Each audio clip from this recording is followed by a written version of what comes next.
La guerre menée par les Russes en Ukraine va durer. Les conséquences de notre soutien assumé à nos voisins, à nos amis ukrainiens vont durer elles aussi et, c'est le plus probable, vont probablement s'amplifier. Face à cela, nous accélérons notre préparation pour faire face aux risques réels de pénurie en énergie qui pourraient intervenir à compter de cet hiver. Il y a d'abord une stratégie européenne qui est portée par la Commission européenne pour constituer des stocks européens et activer des mécanismes de solidarité européenne.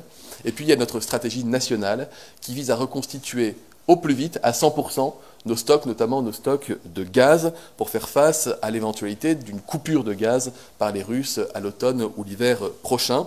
En la matière, vous savez que nous ciblons en priorité en matière d'économie, d'énergie, l'action et les services de l'État, des ministères, des administrations centrales.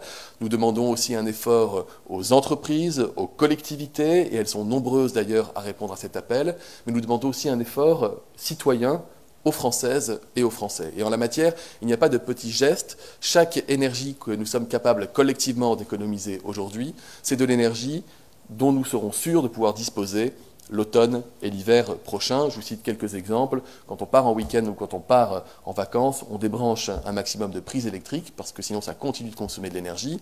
Et notamment, on débranche son Wi-Fi. On baisse un peu la clim maintenant que les températures sont amenées à diminuer. C'est aussi un geste qui fonctionne. Et puis bien sûr, on éteint les lumières quand on n'utilise pas les pièces. Encore une fois, ces gestes du quotidien sont des gestes qui ont un très fort impact sur notre consommation énergétique. C'est bon pour nos réserves et évidemment, c'est bon pour la planète.